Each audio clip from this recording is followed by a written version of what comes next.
Alhamdulillahi Rabbil Alamin.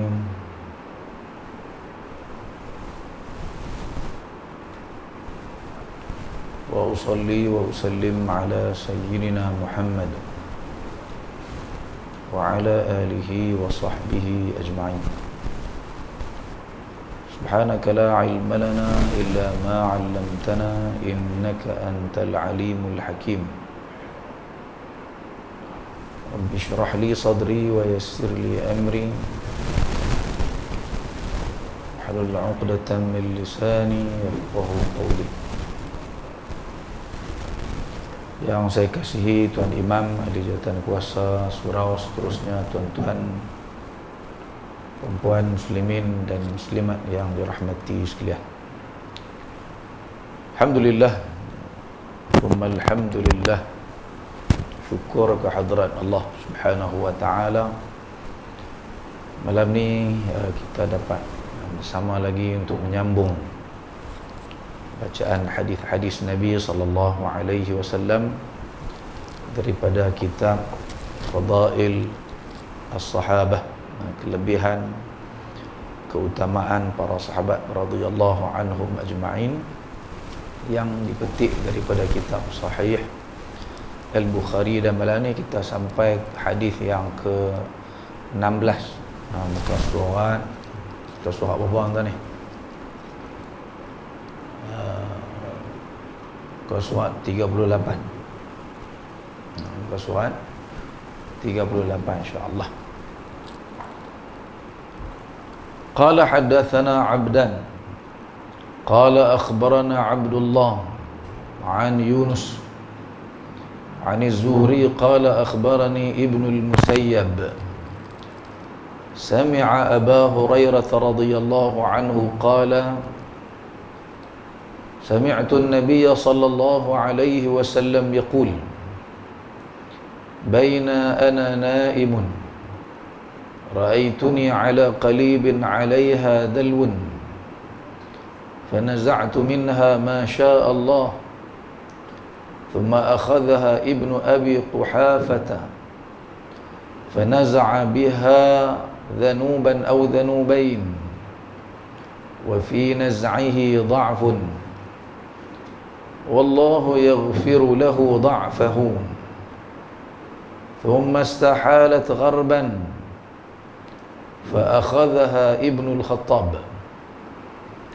فلم أرى عبقريا من الناس ينزع نزع عمر حتى ضرب الناس بعطن.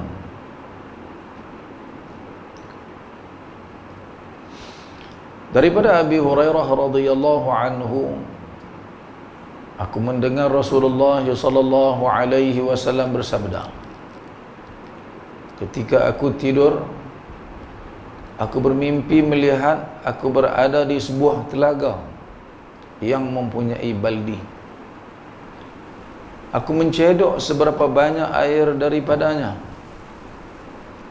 Kemudian Ibnu Abi Quhafah mengambil baldi itu, lalu mencedok satu atau dua cedok daripadanya, dan pada cedokannya ada kelemahan.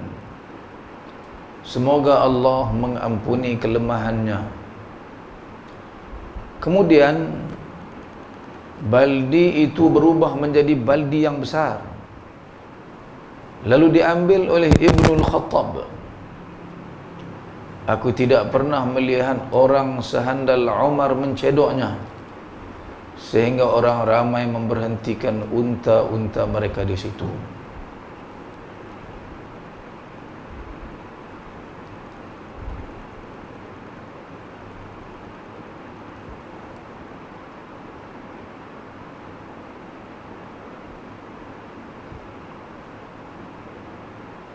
Kita baca satu lagi hadis malam ni. Hadis yang ke-17. Qala haddatsana Muhammad ibn Muqatil qala akhbarana Abdullah qala akhbarana Musa ibn Uqbah an Salim ibn Abdullah an Abdullah ibn Umar radhiyallahu anhuma qala Qala Rasulullah sallallahu alaihi wasallam, man jarra thawbahu khuyala lam yanzurillahu ilaihi yawmal qiyamah. Faqala Abu Bakr, inna ahada shiqqai thawbi yastarkhi illa an ata'ahada dhalika minhu. Faqala Rasulullah sallallahu alaihi wasallam, innaka lasta tasna'u dhalika khuyala.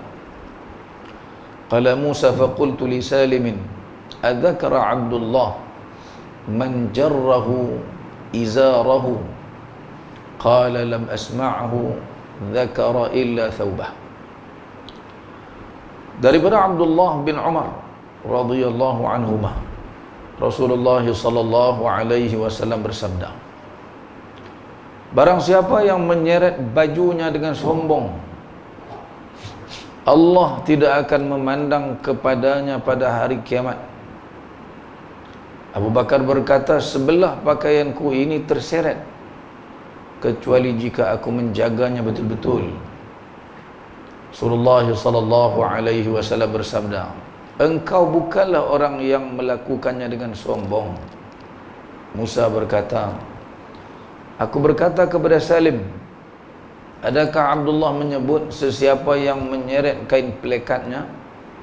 Jawabnya, aku tidak mendengar dia menyebut, melainkan bajunya. Dua hadis inilah kita baca malam ni tuan-tuan, walaupun tak kenal lah tajuk malam ni kena tajuk PRU. Oh, baru semangat kan tuan kan. Ini cerita Abu Bakar ni. Jadi tuan-tuan mai ni tak kena panggil tangkap gambar tu. Alhamdulillah. Senang tuan-tuan menjadi pemimpin ni amanah. Dalam Islam, konsep jadi pemimpin ni bukan suatu kemuliaan. Kita lah dah. Kita faham kalau kita dipanggil jadi calon lah kan. Oh, tu satu kebanggaan untuk kita. Dalam Islam, menjadi pemimpin ni amanah. Dia bukan tashrif, dia bebanan. Sebab tu kita baca cerita Sayyidina Umar. Umar ni tuan-tuan, dia jadi khalifah lama lah, 10 tahun dia jadi khalifah umat Islam. Tapi lepas dia tak bagi anak dia. Calon anak dia pun dia tak bagi tuan-tuan. Kan dia lantik 6 orang sahabat jadi apa? Jadi calon lah, calon khalifah ni 6 orang. Apa dia? Sayyidina Ali, Sayyidina Uthman bin Affan, Talhah bin Ubaidillah, Az-Zubair bin Al-Awwam, Sa'ad bin Abi Waqqas dan Abdul Rahman bin Auf. 6 orang ni. Dia kata nak pilih, ambil 6 orang ni cukup. Lepas tu orang sebut anak dia. Anak dia pun kira bukan calon-calon orang. Kalau calon PRU menang lah tuan. Abdullah bin Umar, anak dia terkenal. Abdullah bin Umar dengan kesalehan dia.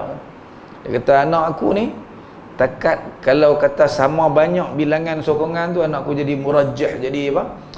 Jadi orang yang nak menentukan siapa yang lebih layak sahaja. Cukuplah dalam keluarga Umar ni aku seorang cukup. Bahasa berat menerima amanah. Bukan mudah. Sebab dalam Islam konsep khalifah ni awal yang Allah sebut. Start Quran, kita baca dah Quran. Wa idh qala rabbu a'udzubillahi minasyaitonir rajim. Wa idh qala rabbuka lil malaikati inni ja'ilun fil ardi khalifah. Awal-awal lagi. Mana kita ni tuan-tuan mai duduk ni bukan nak mai duduk surau ni saja ni dah. Tapi kita nak jadi khalifah. Allah sebut lah.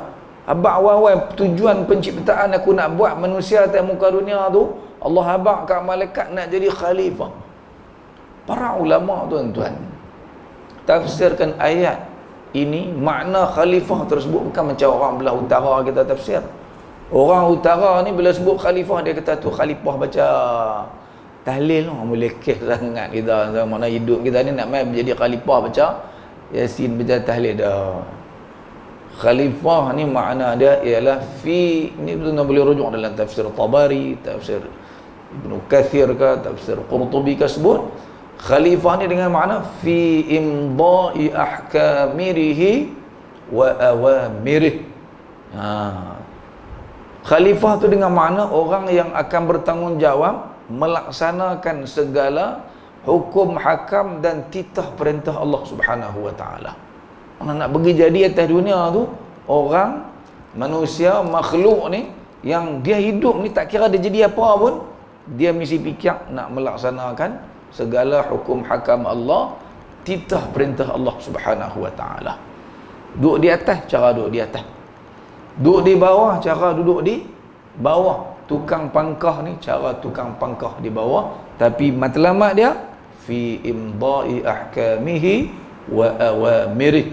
Nak bagi terlaksana segala perintah-perintah Allah, menegakkan keadilan untuk terlaksananya segala yang diperintahkan oleh Allah Subhanahu wa ta'ala. Jadi saya mengingatkan kepada diri saya dan juga semua umat Islam supaya nak buat apa-apa fikir, hak aku buat ni adakah akan sampai matlamat penciptaan kita, iaitu wa idh qala rabbuka lil malaikati inni ja'ilun fil ardi khalifah.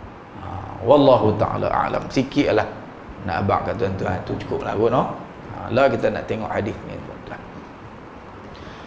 Iaitu dalam hadis ini Nabi SAW mimpi.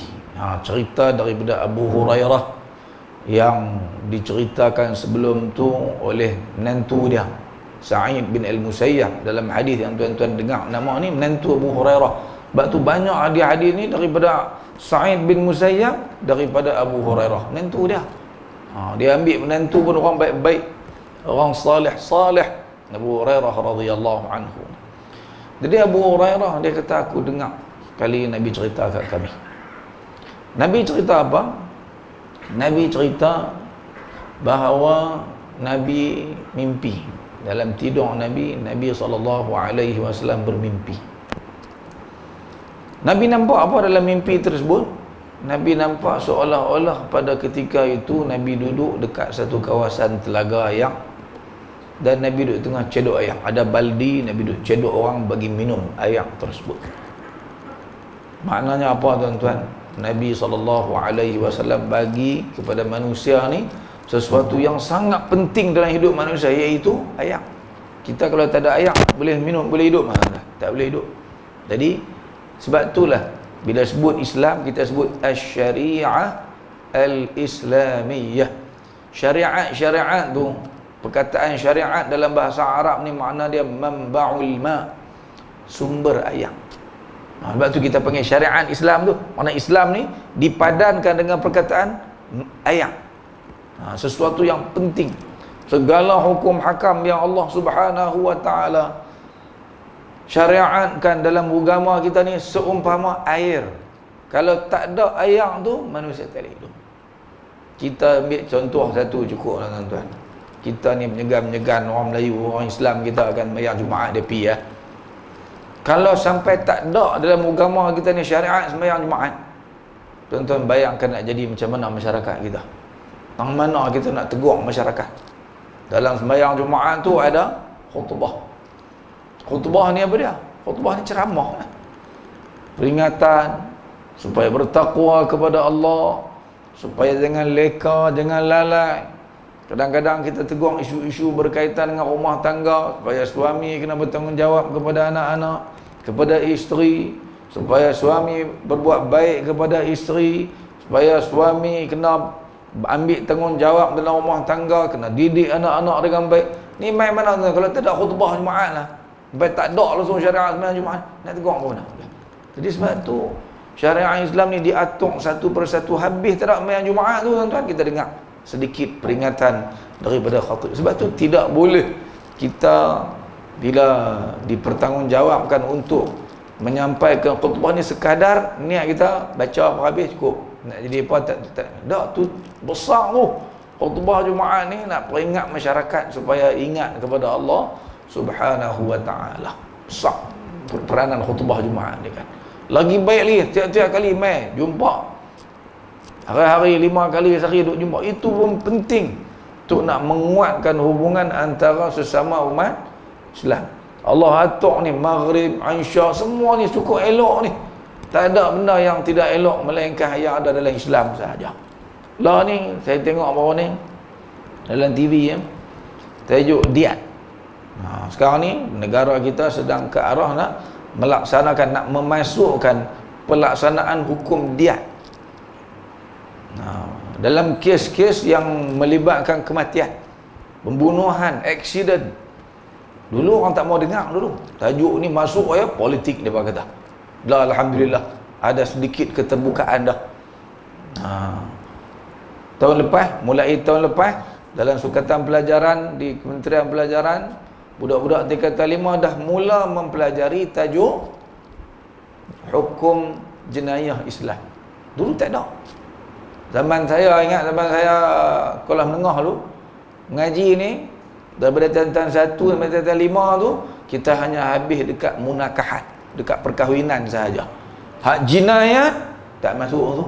Tingkatan 6 baru dengar. Tingkatan 6 berapa orang nak masuk.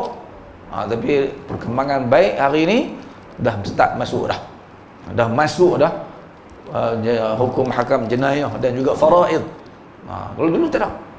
Jadi bila perkembangan-perkembangan ini berlaku tuan-tuan, maka sampai di peringkat atasan pun boleh terima dah lah ni. Masuk dalam TV Hijrah bawah ni perbincangan tentang macam mana kita nak laksanakan hukum diat ni dalam isu aksiden, kemalangan, membunuh, terbunuh dan sebagainya ni kan. Sebab akhirnya manfaat dia dapat kepada keluarga yang kematian waris tersebut. Suami mati, isteri mati. Jadi semua tu ada dalam Islam. Dalam agama lain tak ada benda tu tuan-tuan. Jadi sebab tu alhamdulillah lah perkembangan-perkembangan tu kita harap akan menjadi lebih baik di negara kita insya-Allah lepas ni terbentuknya kerajaan yang baru nanti insya-Allah. Dan kita doa supaya Allah Subhanahu wa taala mengurniakan kepada kita pemimpin-pemimpin yang baik. Allahumma walli umurana khiyarana wa la tuwalli alaina shirarana. Kita kena minta doa tuan-tuan lah ni. Ya Allah, lantiklah di kalangan kami ni yang akan jadi pemimpin kami ni yang baik-baik di kalangan kami.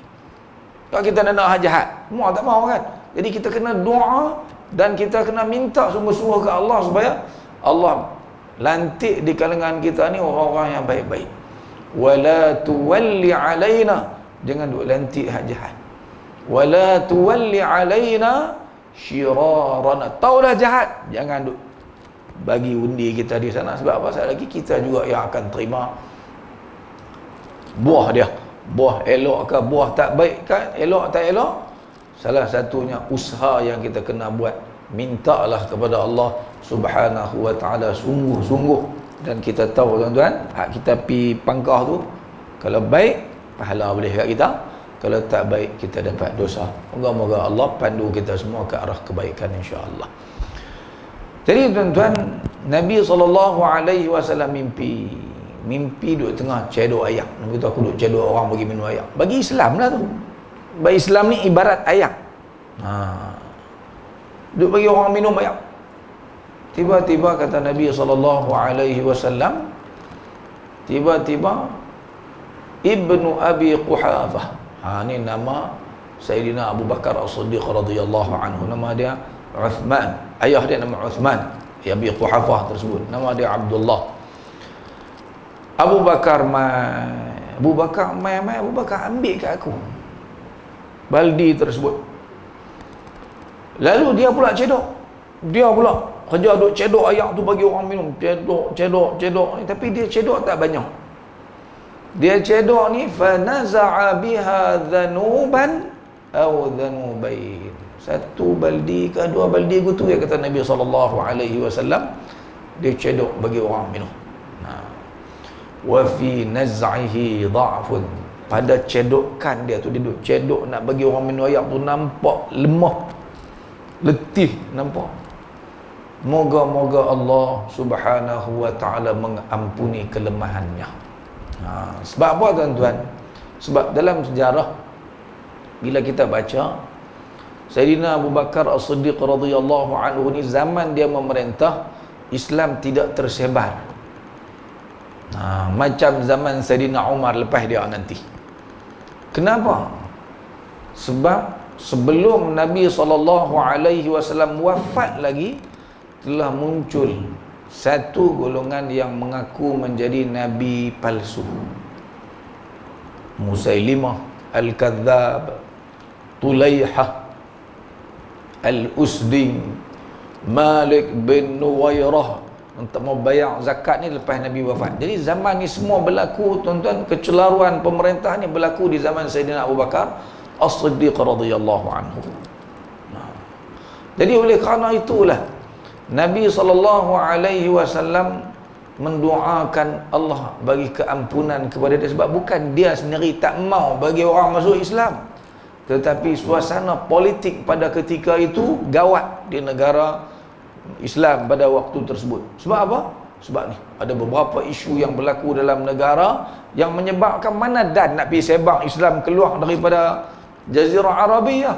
Sebab hak yang dah masuk Islam tu pun patah balik, keluar pada Islam. Keluar pada Islam, khususnya bila Nabi SAW wafat. Jadi Islam ni tak sampai, mana ayat tu tak sampai pada orang. Benda yang sangat diperlukan oleh umat manusia tak boleh nak diberikan kepada mereka. Tapi tempoh tu tak lama.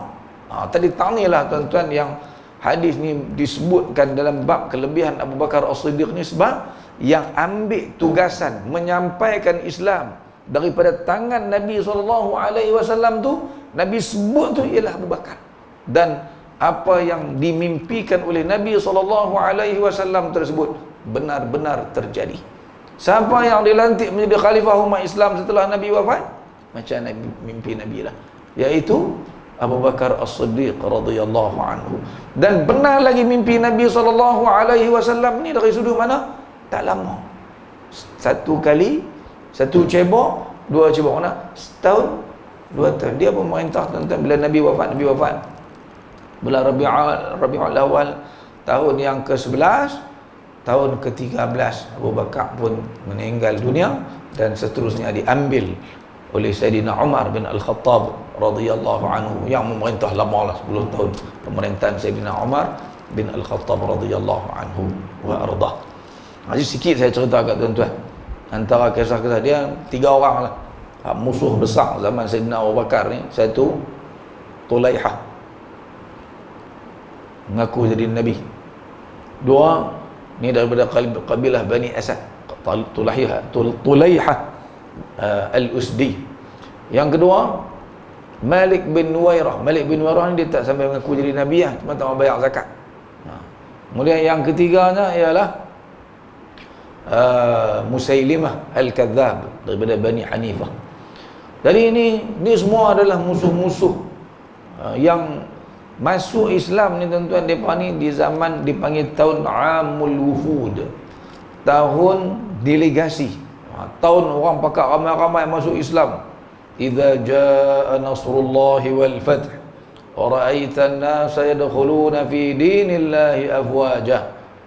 Jadi tahun ni orang mai masuk Islam ni kan afwaja. Mai ni bergerombolan, mai satu kabilah, 2 kabilah. Hari-hari ada orang masuk Islam, boleh kata di Madinah Al-Munawwarah ni kan.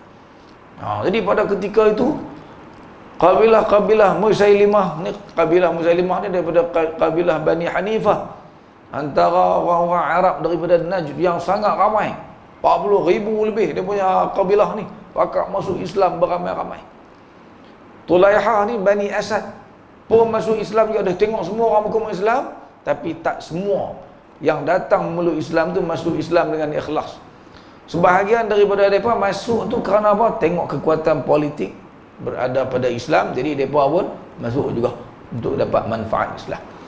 Jadi bila Nabi SAW wafat, sebahagian daripada mereka ni murtad, tak mau bayar zakat.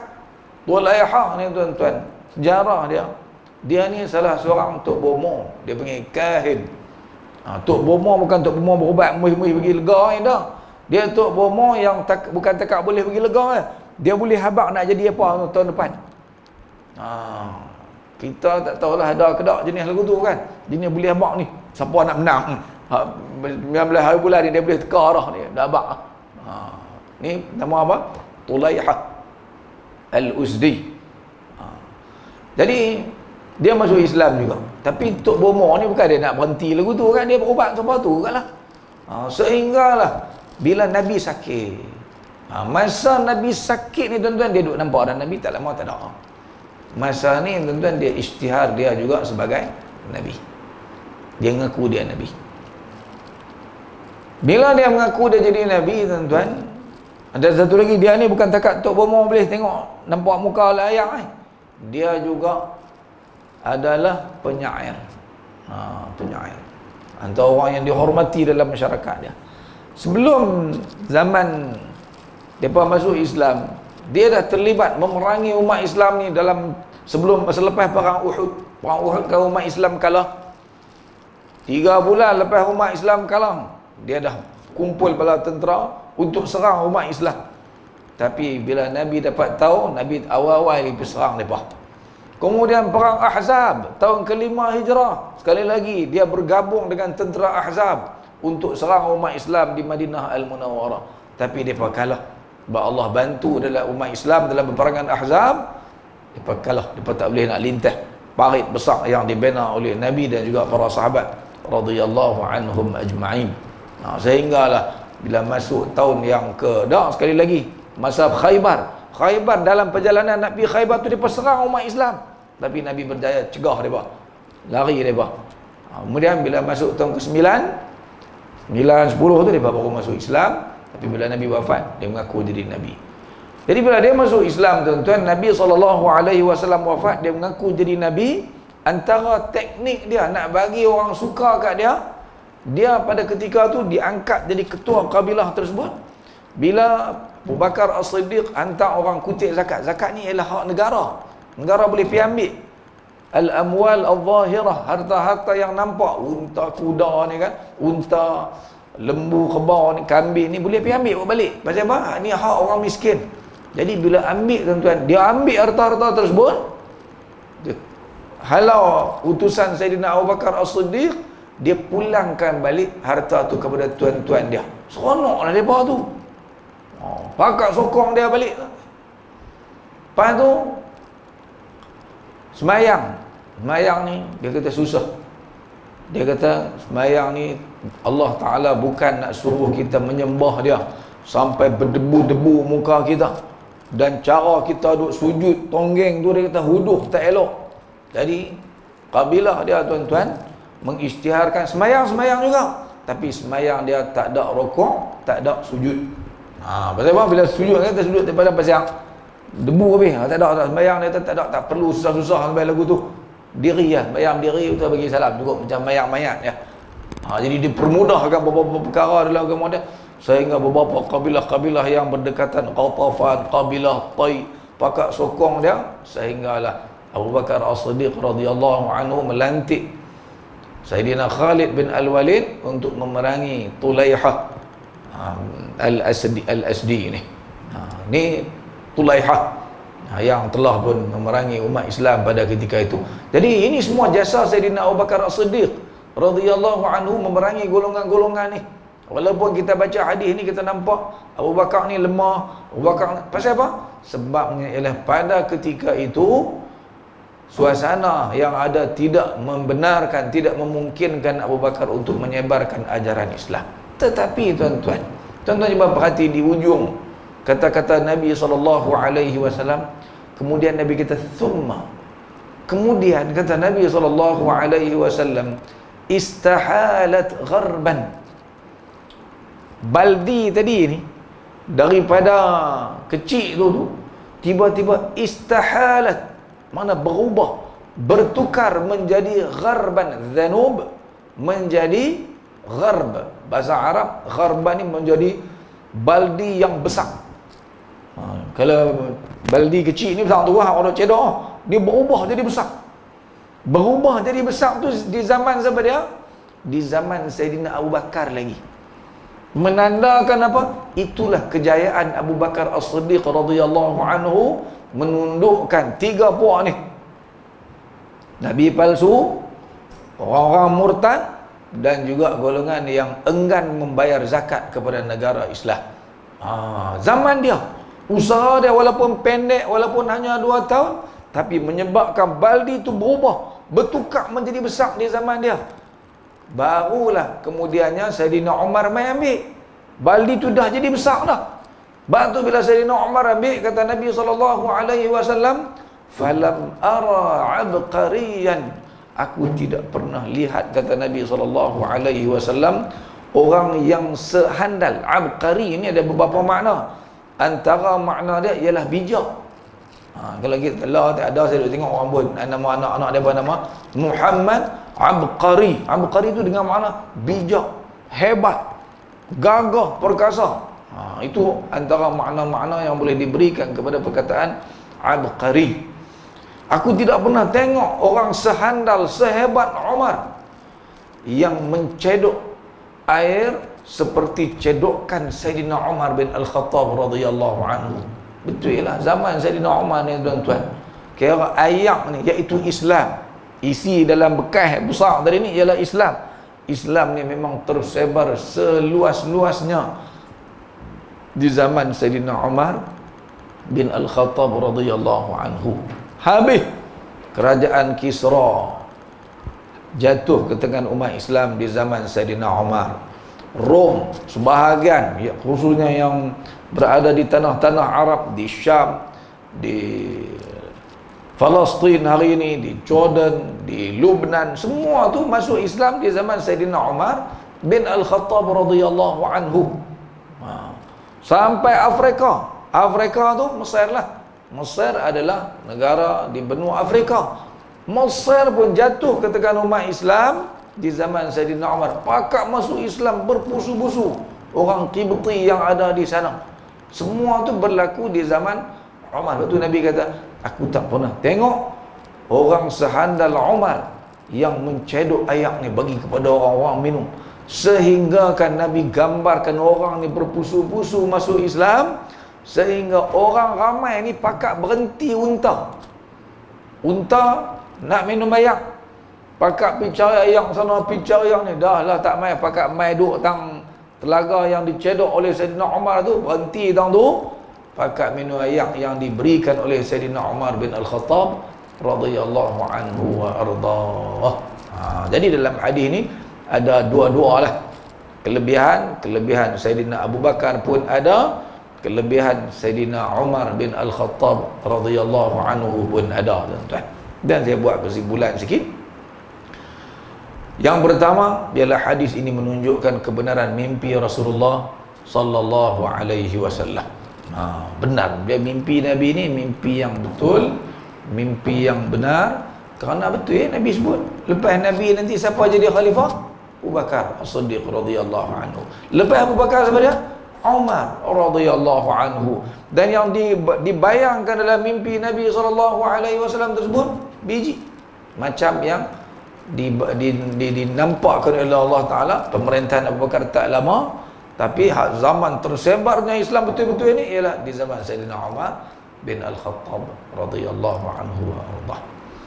Kemudian yang kedua, para ulama menegaskan bahawa doa yang diucapkan oleh Nabi SAW, semoga Allah mengampuni kelemahannya, tidak bermaksud merendahkan kedudukan Sayyidina Abu Bakar radhiyallahu anhu, tetapi ia merupakan isyarat tentang pendeknya masa pemerintahannya, kekalutan yang berlaku pada zaman pemerintahannya, seperti kemunculan golongan murtad, golongan yang mendakwa sebagai nabi palsu, dan golongan yang mengingkari kewajipan menunaikan zakat. Itulah maksud doa Nabi sallallahu alaihi wasallam tersebut.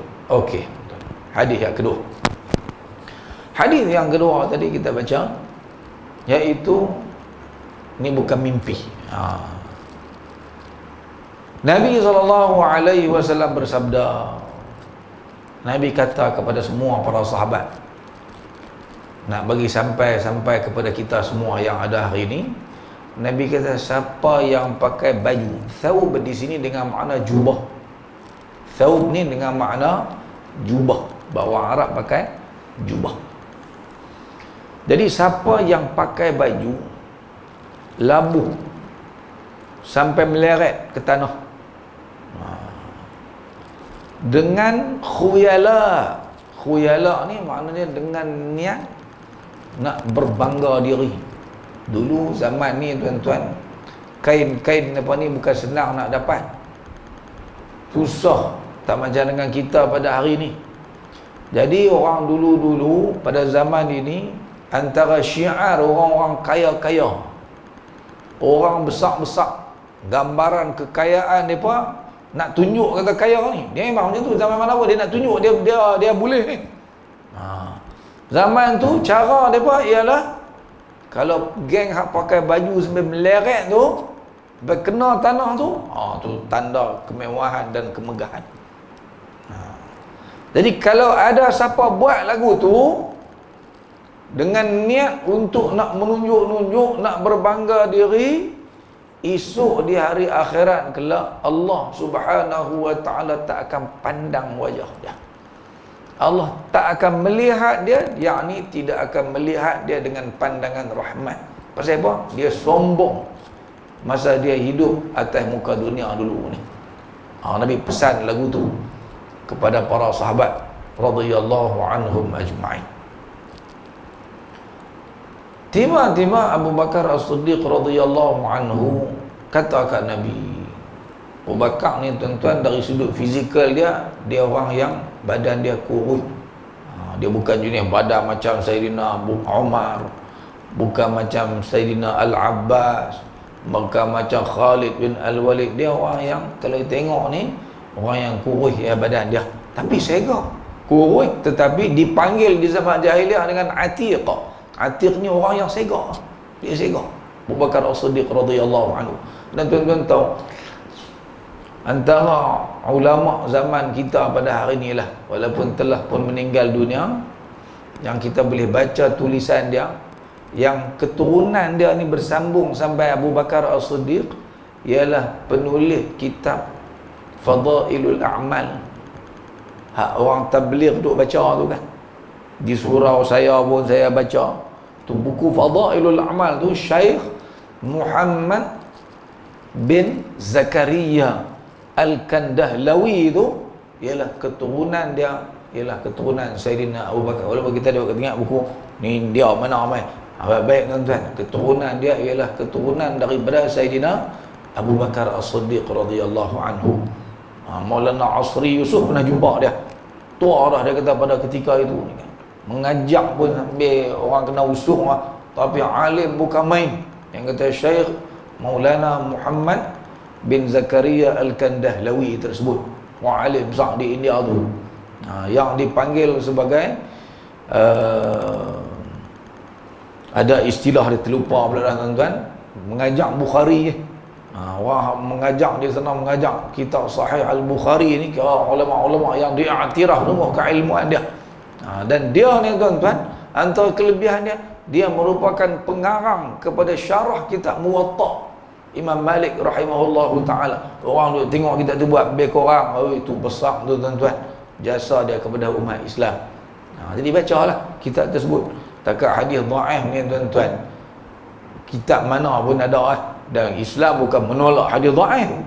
Jangan duk faham hadis dhaif ni tak boleh pakai. Dah, hadis dhaif boleh guna dalam bab. Dan lagi pula dia namakan kitab dia Fadailul A'mal, untuk kita nak bila baca kita berasa nak buat kebajikan, nak buat kebaikan dalam kehidupan kita. Rugilah kita duk tolak kitab tersebut yang sangat besar sumbangan dia kepada kita umat Islam, tuan-tuan perempuan dirahmati dan dikasihi Allah Subhanahu wa ta'ala sekalian. Jadi Abu Bakar As-Siddiq radhiyallahu anhu ni, dia kata apa? Dia kata, wahai Rasulullah, dia risau bila Nabi sebut lagu tu. Dia terfikir dia kurus. Bila baju hak yang beli ni, beli siap dah kan, orang buat ni kan, lelabuh lah sikit. Dengan kalau orang lain pakai tu tak ada masalah apa.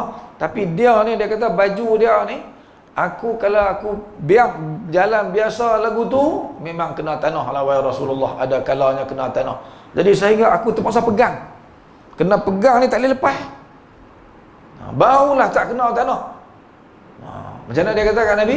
Sesungguhnya sebelah daripada baju aku ni dia akan meleret juga wahai Rasulullah, kecuali illa an ata'ahad, kecuali aku kena pegang, kena duk tarik sedia-sedia. baru tak kena wahai Rasulullah sallallahu alaihi wasallam. Takut dia. Ini sifat yang ada kepada para sahabat. Benar-benar lagu ni dia bimbang tak kena ke dia. Kita ada. Kita ni, tu orang lain tu bukan aku. Dia buat kat orang lain dulu. Dia tak letak benda tu kat dia dulu. Ini sifat sahabat yang kita kena belajar, tuan-tuan. Jadi Nabi SAW bila Abu Bakar kata lagu tu, Nabi ni tak ada sikit pun keraguan pada keimanan sahabat dia. Kau nak kata sahabat dia, dia kenal sahabat dia. Sahabat yang paling lama Nabi SAW berkawan Abu Bakar. Terus sebelum Islam, dia kecil-kecil lagi memang berkawan baik dengan Abu Bakar As-Siddiq radhiyallahu anhu. Dia kenal sahabat dia. Lalu Nabi kata apa? Innaka lasta tasna'u dhalika khuyala. Abu Bakar tak payah bimbang lah. Engkau bukan jenis tu. Bukan jenis orang yang pakai baju nak tunjuk kemegahan kamu. Walaupun Abu Bakar ni memang terkenal sebagai sahabat yang kaya. Memang kaya sahabat Nabi ni. Sebab tu tuan-tuan saya, bulan lepas kan saya sebut kami berniaga. Ada orang pandang perniagaan ni biar-biar kita duduk sibuk orang berniaga. Dah orang Melayu kita tuan-tuan, dia kena fikir perniagaan ini tuan-tuan adalah benda besar dalam Islam. Tak besar lagu mana tuan-tuan? Bila Nabi isytihar menjadi Nabi, golongan mana yang mula-mula bantu Nabi? Bukan peniaga-peniaga hak kaya-kaya ni kah? Khadijah bukan peniaga kaya. Khadijah peniaga, hartawan besar di Makkah Al-Mukarramah. Itulah orang yang bantu Nabi SAW. Dengan harta dia habis semua di jalan Allah Subhanahu wa taala. Abu Bakar bukan peniaga. Abu Bakar peniaga besar. Dengan harta benda dia habis semua diberikan kepada Islam. Anda baca cerita Az-Zubair dan Talhah bin Ubaidillah. Dia bukan pergi hijrah dengan Nabi SAW, sama-sama dengan Nabi pindah. Bahkan masa Nabi sampai dekat dengan Madinah, dekat dengan Quba tu tuan-tuan, ceromoh bertembung dengan kafilah dagang milik Az-Zubair bin Al-Awwam dan Talha bin Ubaidillah balik berniaga.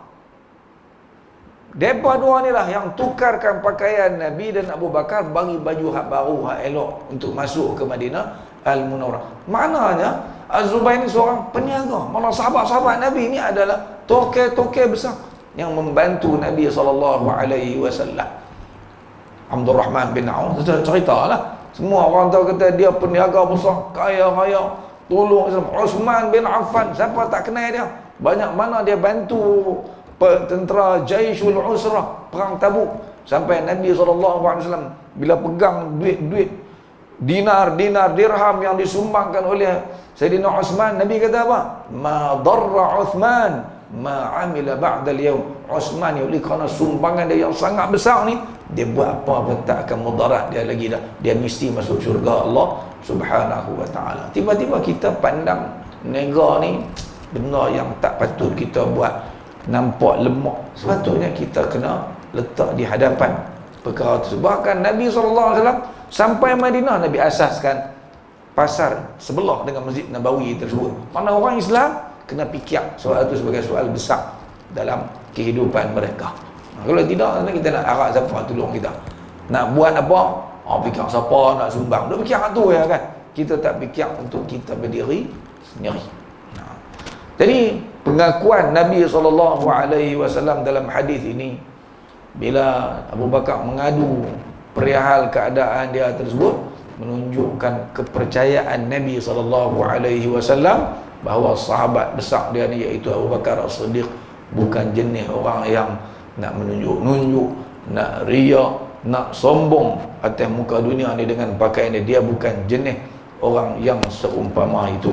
Jadi itulah kita kata kelebihan yang ada kepada Abu Bakar As-Siddiq radhiyallahu anhu. Cuma di hujung hadis itu ada sedikit pertanyaan yang ditanya oleh salah seorang perawi hadis ini, iaitu Musa, yang menunjukkan para perawi-perawi hadis ni dia teliti dalam nak meriwayatkan sesuatu hadis. Dia tanya balik kepada Salim, periwayat daripada Abdullah bin Umar ni. Abdullah bin Umar masa dia cerita ke hampa dulu, kepada kamu dulu ni, dia sebut dah perkataan izar. Izar ni macam kain plekat kita, kain yang kita pakai di bahagian bawah. Kalau kata jubah, dia straight daripada atas sampai ke bawah. Dia sebut dah izar sama. Lalu jawab Salim, dia kata yang aku ingat yang disebut oleh Abdullah bin Umar hanyalah perkataan thawb. Nabi tidak menyebutkan perkataan izar, tak sebut perkataan kain pelekat ni. Tapi dari sudut hukum sama sahaja tuan-tuan. Kerana apa? Apa-apa sahaja yang kita pakai, bukan hanya jubah, termasuklah jam. Tak pakai jam zaman kita lah, barangkali orang nak bangga, nak tunjuk kekayaan, kemewahan dia, nak bagi nampak sikit lah kekayaan dia dengan dia pakai apa? Jam mahal. Kalau niat dia pakai jam tu, niat dia apa dia? Niat dia ialah kerana nak tunjuk orang, tengok jam Omega pakai kan 40,000 agak orang tahu sikit. Pakai jam apa nama saya tak tahulah, jenama-jenama jam pelik-pelik ni kan, hak mahal-mahal ni sampai 2-3-40,000. Ada orang pakai bukan niat nak menunjuk pun. Ada, saya jumpa seorang kawan saya lah juga, sahabat, dia pakai jam memang mahal lah, 40,000 ni cikgu ni, 30,000 lebih. Dia kata saya pakai ni bukan nak apa-apa, nanti mai bulan Rejab saya gadai lah jam ni pi Ar-Rahnu, boleh 20,000 beli kain. Saya baru nak buat baju untuk Ramadan. Dia kata bang tu lah 2 biji pakai mai nak tunjuk. Jadi boleh 40-50,000 kadang untuk tolak tu. Satu beli. Nanti habis Ramadan jual-jual, pergi tebus balik buat modal. Dia kata kalau duit habis, tapi benar-benar lagu tu untuk kegunaan perniagaan, tak apa. Ataupun apa-apa sajalah yang kita pakai, kalau ada niat yang tak baik, khuyala, nak sombong, apa pun yang kita pakai tuan-tuan, maka termasuk kita dalam apa yang dipesan oleh Nabi SAW, iaitu esok ni Allah Subhanahu wa taala tidak akan memandang seseorang itu dengan pandangan rahmat kerana kesombongannya di atas dunia dulu. Jadi hati-hatilah kita nak beli kenderaan ke, nak membeli pakaian ke, atau apa-apa yang ada pada hari ini, jangan bagi ada niat tersebut langsung dalam hati kita. Okeylah, saya ingat 2 hadis ini cukup untuk malam ini. InsyaAllah kita jumpa lagi pada bulan hadapan dan bawah pimpinan kerajaan baru pula, insyaAllah. Jadi tuan-tuan lah yang ada di depan ni yang akan memilih yang terbaik. Doalah. Saya nak kempen satu ya tuan-tuan, doalah tuan-tuan, istikharah. Allahumma inni, sambung kan, astakhiruka bi'ilmik. Lupa dah doa tu lah. Doa tu amal masa nak nikah dulu sekali ya. Lepas tu dah silap kita tuan-tuan. Apa benar pun dalam hidup kita ni yang memerlukan kepada kita kena pilih, nak kita tak pasti hak mana yang betul-betul baik, istikharah lah. Nabi SAW kata para sahabat, yu'allimunal istikharata fil umuri kulliha. Nabi mengajar kami supaya beristikharah dalam semua urusan kehidupan kami. Jadi kita kena minta ke Allah Ta'ala, tolong bantu kita pilih hak yang baik. Ketepikan sat kita punya rasa tu, ya bagi aku hak ni lah betul ni, sampai berkelahi, bertepuk meja kan, ketepikan tu sat. Kita ada ketika kita kena angkat tangan, ya Allah tolonglah aku ya Allah, aku nak minta engkau lah tolong pilih ke aku bi'ilmik, dengan ilmu yang ada padamu. Sebab yang mengetahui buruk dan baik di masa hadapan hanya Allah Subhanahu wa taala sahaja. Kita berdasarkan data, fakta, silap-silap auta yang di depan kita tu, kita pun tak tahu, rasa macam betul tapi hak tu pemurung besar tu. Kita mana tahu kan? Yang tahu siapa dia? Allah Taala. Jadi kena minta ke Allah Taala. Balik cari zat doa istikharah tu. Wa astaqdiruka biqudratik wa as'aluka min fadlikal 'azim innaka anta 'allamul ghuyub. Minta ke Allah Ta'ala, Allahumma in kana hadzal amr, kalaulah benda ni hak yang aku rasa nak pi pangkah ni baik, khairan li, baik untuk aku, walidini, untuk agama aku, wali ma'ashi, untuk kehidupan dunia aku, wa aqibati amri, dan kesudahan setelah aku mati esok ni, faqdurhu li, maka tetapkanlah perkara itu untuk aku, bagi aku pi senang ya, pi pangkah hak tu. Wa yassirhu li, dan permudahkanlah perkara itu untuk aku ya Allah.